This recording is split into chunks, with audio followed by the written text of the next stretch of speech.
Hey everyone, I'm Richard from Grey Wizard Gaming, what used to be Dorkside Gaming, and today I'm going to be giving an overview of Imhotep.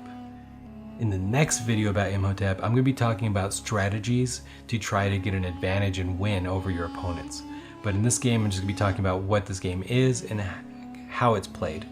So, Imhotep is a worker placement game where you play a builder in ancient Egypt. And each round you're going to take stones from the quarries and you're going to try to get them over into the 5 locations. There are 2 sides to these, an A and a B side. The B side plays effectively the same, but the matter of scoring is totally different. So you have 2 good, interesting ways to play the game so that it's just less boring. Even though this game is really fun and we've played it so many times and still have a lot of fun, it is just cool to be able to switch it up, especially if you play multiple games in the same day. All right, so the way the game is played is you take the round cards for the number of players that you have. In this case, I've set up for 2 players, a white stone player and a red stone player, and I've grabbed the 7 2s. But there's also 7 3s and 7 4s. All right, so take a stone of each color, set up the marketplace by grabbing 4 market cards, put those out. You're only going to refill the market each round, and then you flip over a round card. The round card is going to show you which ships you're going to have available this round. There are 7 rounds, and you're going to have all 7 of these cards, which means you will have all of the different ships at some point in time during the game. And it's just a matter of order that's going to, these things are going to happen.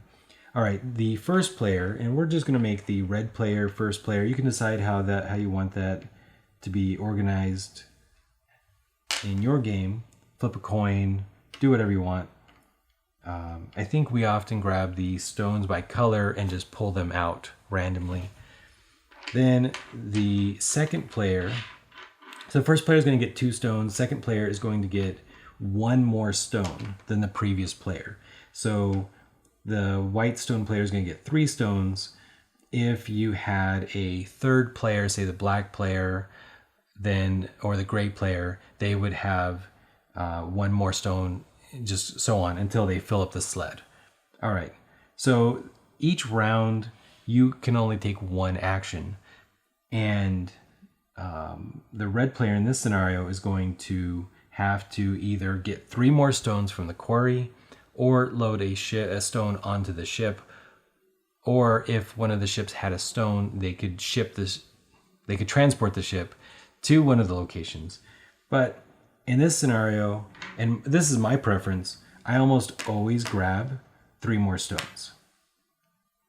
All right, so now the red stone player has an absolutely full sled of stones, and the white player now has sort of a bad choice. They can either put a stone out, which effectively makes them almost like the first player, or they could get 2 more stones, but that's not as advantageous as getting 3 stones. So really, the second player is almost always going to be best served by putting out a stone. So in this scenario, I'm going to put a stone there. The first player is going to put down a stone. Now, the first player could just ship this ship somewhere just to get rid of it. But the red player is not going to do that. So the red player will put a stone. The white player puts a stone. Now, at this point, the white player could decide to deploy one of the ships.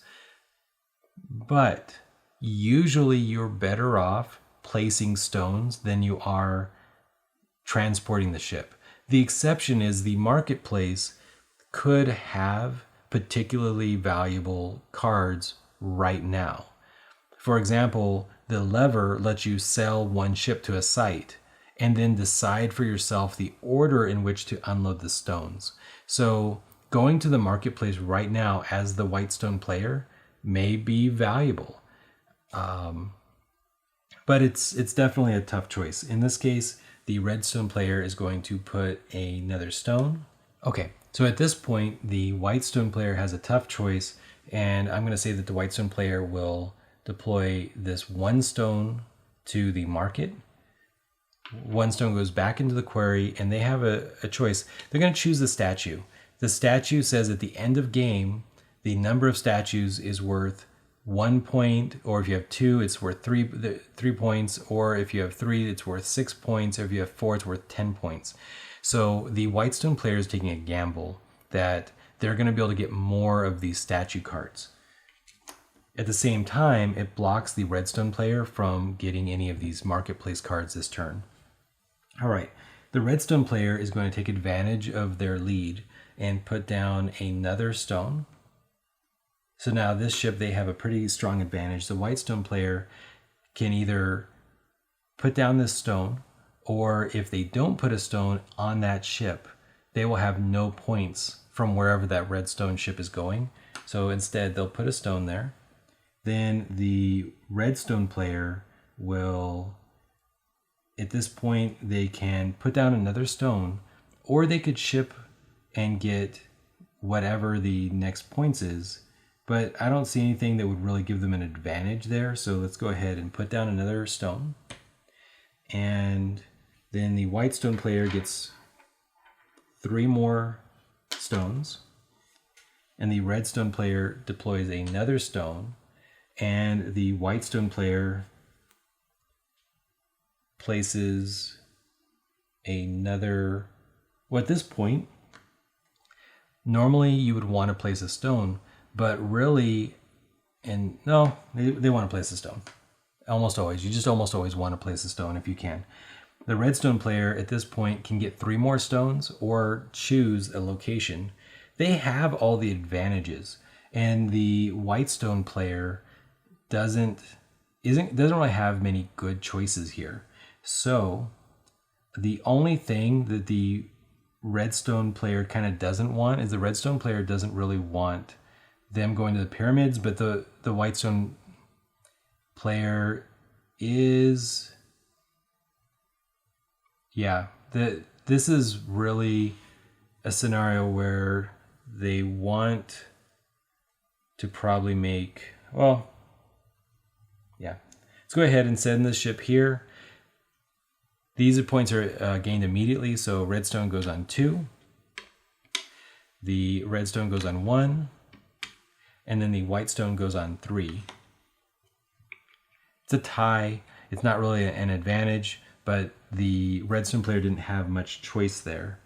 The white stone player at this point is going to get 3 more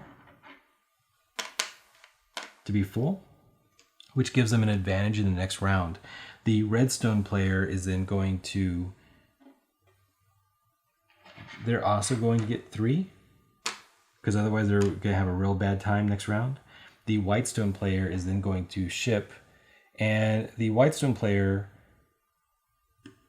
does not want to send so many stones to the temple. So stone, stone, and white. And you notice they have arrows that tell you how these stones are filled in. In this case, the burial chamber is filled in columns. The temple is filled in straight. The pyramid is also filled in columns. The obelisks just stack. At this point, the redstone player is going to have to choose either the temple or the obelisks.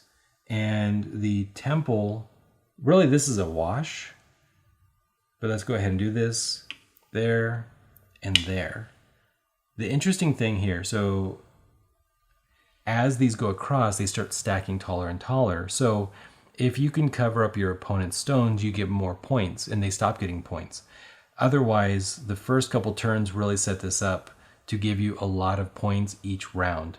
You could never put stones here again, and you will still get 1 point each every single round. So again, this is a tie. This is almost a complete tie, which is going to happen when you're playing yourself probably. And that's effectively the end of the round. At the end of the round, you just put these ships back. You flip over another card. and you flip over the next round, which gives you the next ships for the next round, and you load those up, and you just keep repeating, getting new different marketplace cards and trying to outcompete for the end of game scoring, because the end of game scoring is where you really start getting big scores, which is going to push you up to the higher numbers. So you can see bad news for the Whitestone player. They did not get another statue. Oh wait, these are discarded. I'm sorry. So they still have a chance of getting more statues. Boom, statues. Only one statue card.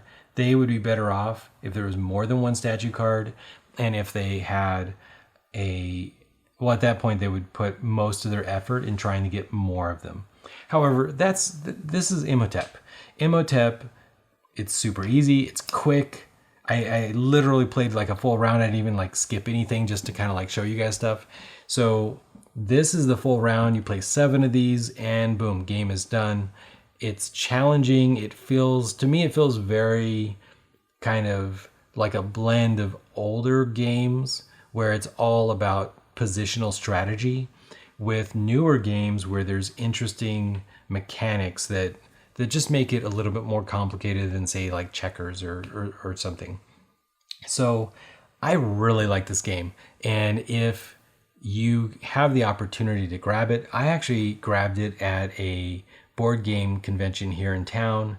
And so I got it for like half price or whatever. But look for this game. Try to grab a copy. We'll have a link to the Amazon thing in the show notes. But otherwise, I look forward to the next video. And bye, guys. Turn around, I can't see your face.